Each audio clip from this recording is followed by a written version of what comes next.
Olá, aventureiros, sejam bem-vindos ao Brucutu Nerd. Se vocês gostam de Warhammer, se inscrevam, curtam e compartilhem. Vamos espalhar a palavra do Imperador.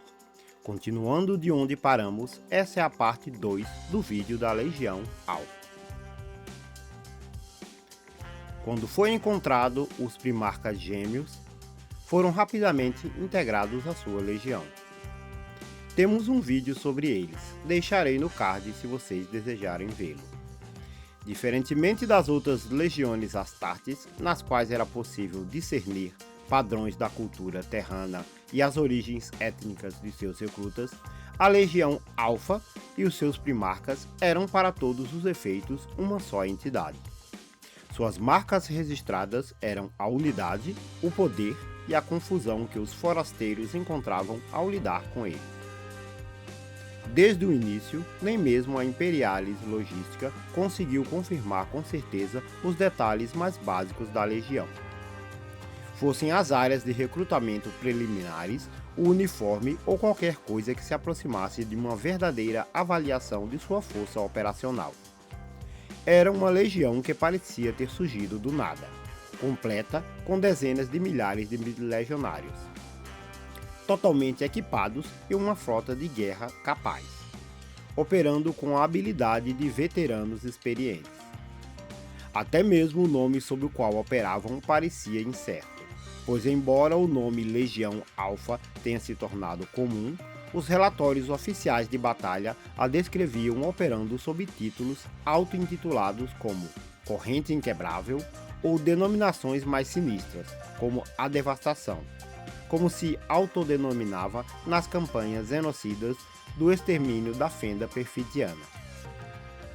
Da mesma forma, existem muitos relatos de membros da 20ª Legião que se referiam a si mesmo para pessoas de fora pelo nome de Alfari, ou simplesmente como um entre muitos.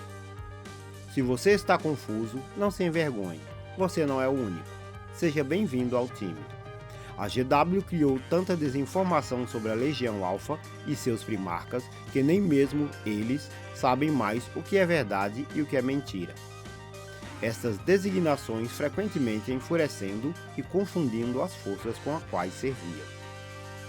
Não se sabe se essa política de anonimato era resultado da ênfase incomum que a Legião dava à unidade e à solidariedade em suas fileiras, ou uma mera obsessão pelo segredo, ou ainda uma tentativa deliberada de mascarar seu número. Existem, contudo, outros relatos contrários que desmentem essa prática. Há múltiplas fontes de evidência de que nomes originários de antigos dialetos, há muito considerados perdidos, eram usados pela 20ª Legião, tanto na comunicação quanto em codinomes pessoais para membros. Além disso, em pelo menos uma ocasião, a análise de relatórios pós-ação envolvendo um batalhão da Legião Alpha, nesse caso servindo ao lado do regimento Clarlax Imperialis Auxilia contra os Crave em Merlock, revelou que os nomes e as palavras-códigos usadas por seus legionários correspondiam exatamente à população de um mundo humano reincidente que a própria Legião Alpha havia exterminado anteriormente. O motivo dessa falsidade ou a função que essa prática macabra desempenhava permanece desconhecido.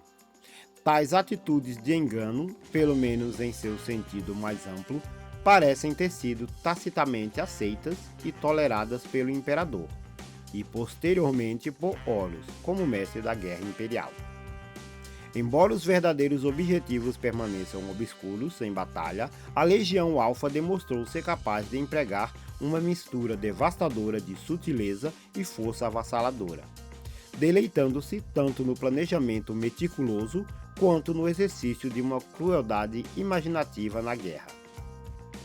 Rapidamente, a Legião Alpha desenvolveu uma reputação inigualável entre as legiões Astartes, talvez com exceção da Guarda do Corvo, pelo uso de espionagem, infiltração e sabotagem em seu planejamento estratégico. Mas enquanto a Guarda Corvo buscava usar tais táticas para alcançar a vitória sem perdas desnecessárias, ou poupar uma população humana que pretendia libertar, a Legião Alfa tinha outros propósitos muito mais sinistros em mente. Para eles, tais táticas secretas pareciam quase um jogo mortal de prelúdio. Sempre que possível, a Legião Alfa espalhava confusão e desordem aparentemente por si só, pelo puro prazer, bem como por qualquer ganho tático que isso lhes conferisse, ou talvez até mesmo pelo espetáculo sangrento. Eles mutilavam e faziam o inimigo sangrar, forçando-o a perseguir fantasmas e a se voltar uns contra os outros em pânico antes de atacar. Essas táticas frequentemente levavam o alvo da Legião Alfa a um estado de agonia excruciante, ao mesmo tempo que o privavam de sua força real e o forçavam a assumir as posições vulneráveis que a Legião Alfa desejava. Então vinha o golpe final.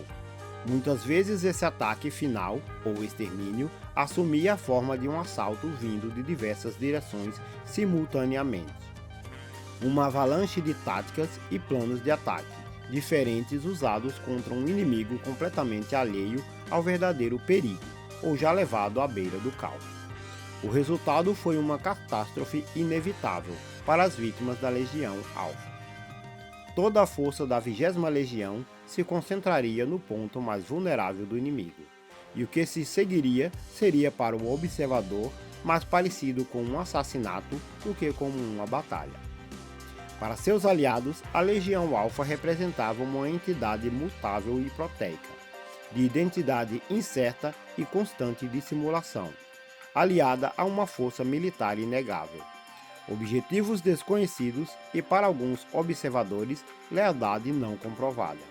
Uma combinação perigosa que não inspirava confiança. Para seus inimigos, eles eram um verdadeiro pesadelo, um adversário capaz de atacar de qualquer direção, que parecia frustrar qualquer estratégia e explorar qualquer fraqueza. Por mais bem escondida que estivesse, a Legião Alfa era um inimigo que não conhecia misericórdia, honra ou clemência, e que sempre parecia se deleitar com a destruição pela destruição em si, e com o caos e a anarquia que ela poderia inspirar antes do golpe fatal. Sua natureza dissimulada, aliado à crescente desconfiança devido à sua natureza insular e enganosa, gerou rivalidade e acrimônia entre a Legião Alfa e grande parte das demais legiões Astartes. Com o passar do tempo, a relação entre a Legião Alfa e seus pares azedou ainda mais. A natureza da guerra da Legião Alfa e sua falta de alinhamento com as ordens de outras legiões que a supervisionavam no campo de batalha levaram Alfarius e seu irmão Guilliman dos Ultramarines e Mortarion da Guarda da Morte a entrarem em conflito em diversas ocasiões, com incidentes notáveis ocorrendo tanto após a cruzada de Ulanor quanto durante as revoltas de Vasálios. Mas especificamente, Rogaldorn dos Punhos Imperiais rapidamente passou a ver toda a Legião Alfa como assassinos sem honra, indignos de ostentar a marca do Imperador. E somente a intervenção mais drástica do próprio Imperador impediu que sangue fosse derramado entre os oficiais de alta patente das duas legiões, em questão de honra. Logo após a queda da fortaleza de Jacala, durante a conformidade avalorniana, para além desses incidentes mais famosos, Conrado e Curzio dos Senhores da Noite, consta que transcrições secretas da Legios Custodes como tendo condenado abertamente a 20ª Legião, por esconder seus verdadeiros pecados em um manto de mentira. Enquanto as evidências também parecem sugerir que a Legião Alfa era discretamente evitada pela Legião dos Mil Filhos sempre que possível, embora nenhuma causa para essa discórdia jamais tenha vindo à tona. Nos anos finais que antecederam a eclosão da heresia de Horus, há indícios fragmentários de que até mesmo Horus começava a duvidar de seu controle sobre a Legião Alfa, bem como da veracidade de seu próprio conhecimento sobre a 20ª Legião, seus objetivos e a quem ela realmente servia. Relatórios secretos preparados tanto para o mestre da guerra quanto para a corte imperial na Terra durante esse período demonstraram uma crescente inquietação em relação à Legião Alpha, alguns sugerindo que ela estava cada vez mais além da capacidade do Imperium de mensurar ou controlar. Com tais exemplos existentes nos registros imperiais, talvez seja fácil entender por que a Legião Alpha se aliou a Horus quando o Mestre da Guerra fez um pacto com o Caos e se rebelou contra o Imperador. Seu orgulho marcial e a aversão de Alfarius a todos os seus irmãos primarcas, com exceção de Horus, aparentemente, foram os catalisadores de sua queda. Quando a heresia de Horus eclodiu e a atrocidade em Istvan III ocorreu, uma grande força de ataque da Legião Alpha, composta por cerca de 50.000 legionários sob o comando direto de seu primarca, estava convenientemente posicionadas para responder à ordem de Rogal Dorn de atacar os traidores em Istvan V. Acredita-se que esse contingente da Legião Alpha tenha constituído as forças combinadas de duas frotas expedicionárias distintas e suas naves de apoio. Após o bombardeio viral de Istvan III, a suposta Legião Alpha Legalista foi uma das legiões de fuzileiros espaciais enviadas pelo Imperador para destruir Horus e as legiões traidoras em sua base em Istvan V. Designada para a segunda onda, a Legião Alpha, em vez disso, voltou-se contra a primeira onda legalista, durante o ataque que ficou conhecido como Massacre do Ponto de Desembarque. Muitos acreditam que grande parte da estratégia dos traidores em Istvan V foi planejado por Alfarius e a Legião Alpha. Após o massacre do ponto de desembarque em Istvan V, a misteriosa Cabala buscou utilizar a Legião Alpha para garantir uma vitória rápida para Horus. Após os eventos calamitosos em Istvan V e a fuga da Guarda do Corvo para a Terra para levar notícias do desastre, a destroçada 19ª Legião retornou ao seu mundo natal, Deliverance. Sem que soubessem, a insidiosa Legião Alpha havia infiltrado vários de seus próprios legionários. Esses cirurgicamente disfarçados de legionários da Guarda do Corvo, que morreram nas areias negras de Istvan V, nos membros sobreviventes da Guarda do Corvo. Em seguida, Alfarius enviou suas forças numa tentativa de impedir que os Cicatrizes Brancas deixassem o sistema Chondax e se juntassem às forças legalistas. Enquanto a frota dos Cicatrizes Brancas se preparavam para deixar o sistema Chondax, deparou-se com uma enorme flotilha da Legião Alpha. A Legião Alpha era uma incógnita para os Cicatrizes Brancas. Não responderam aos pedidos de comunicação e permaneceram à margem do sistema, acumulando silenciosamente mais naves de guerra numa vasta área do espaço local. Não houve resposta do comando da 20ª Legião, apesar de todas as solicitações dos Cicatrizes Brancas. Todas as naves dos Cicatrizes Brancas receberam ordens para não agravar a situação e não atirar nos intrusos, a menos que fossem alvejadas. Utilizando os motores superiores de suas naves, e num instante, os Cicatrizes Brancas mudaram repentinamente de um padrão de deriva sem rumo para um ataque de choque em ponta de lança de precisão assombrosa. Embora ambos os lados tenham se enfrentado, os Cicatrizes Brancas conseguiram escapar e fugiram do sistema Chondax, com a Legião Alpha estranhamente sem sequer tentar usar seus cruzadores de batalha mais pesados para enfrentar os Cicatrizes Brancas e mantê-los presos dentro do sistema. Para preparar o avanço de Horus em direção à Terra, a Legião Alpha foi incumbida pelo Mestre da Guerra de realizar atos vitais de sabotagem e preparação, que mergulhariam o sistema solar no caos completo.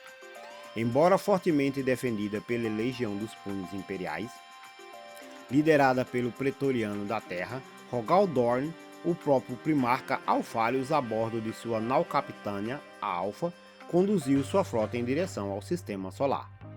Ele conseguiu infiltrar-se com sucesso nas defesas externas do sistema, colocando-se a si mesmo e toda sua frota em êxtase, e lançando-se à deriva em direção ao sistema solar.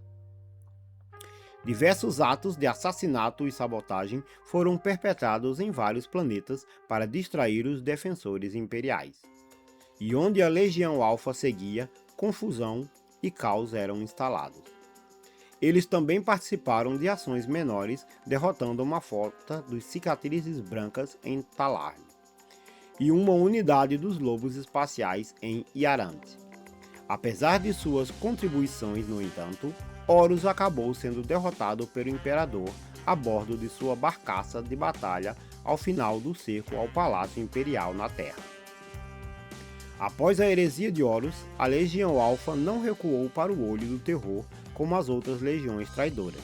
Em vez disso, a 20ª Legião avançou para o leste galáctico, seguindo novos objetivos de sua própria concepção. Após a batalha em Escrandor, a Legião Alpha se fragmentou para se esconder do Império. Pequenos grupos de guerras autônomos permaneceram no espaço imperial, onde estabeleceram bases secretas em campos de asteroides, em bases espaciais abandonadas e em mundos áridos e desabitados. Essas unidades lançaram ataques frequentes contra alvos militares imperiais já enfraquecidos pela heresia, e ainda hoje representam uma ameaça para naves estelares, assentamentos e guarnições imperiais. Os bandos de guerras da Legião Alpha também coordenam a disseminação e as ações de cultos do caos por toda a galáxia, a fim de instigar revoltas planetárias massivas contra o domínio imperial.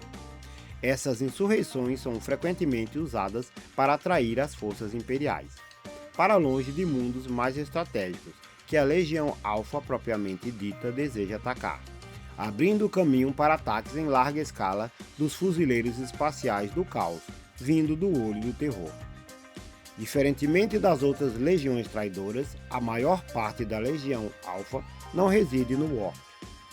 Diferentemente das outras legiões traidoras, a maior parte da Legião Alpha não reside no Warp, mas sim vagueia pela galáxia como bandos de guerreiros dispersos, cada um treinado para agir independentemente dos outros na busca por sua causa maior. Desta forma, a Legião Alpha foi em grande parte a única legião traidora a não sucumbir às mutações do caos. Um resultado que também pode ter sido ditada por sua contínua lealdade ao Imperador da Humanidade, o que eu particularmente acho improvável. O papel da Legião Alpha na disseminação de cultos heréticos do caos por todo o Imperium lhe rendeu o desprezo da Inquisição, cujo Ordem Malleus e Ordo Heréticos dedicaram consideráveis recursos para encontrar e destruir suas bases secretas. A Legião Alpha foi declarada exterminada pelos Altos Senhores da Terra nada menos que 3 vezes, no 31º milênio, no 32º milênio e no 39º milênio. Essas alegações sempre foram desmentidas pela próxima conspiração ou rebelião inspirada pela Legião Alpha que irrompe em algum lugar do Império, provando que a Hydra ainda tem muito mais cabeças para matar. Nos ajude. Faça um Pix de qualquer valor. R$1, R$2 será de uma ajuda monumental. Qualquer valor mesmo. Qualquer ajuda é mais do que bem-vinda. Nos ajude a manter o canal funcionando. Se você chegou até aqui, digite ômega nos comentários. É um gesto simples, mas de extrema importância para o canal. Se você gostou, considere se inscrever, curta e compartilhe. Vamos espalhar a palavra do Imperador.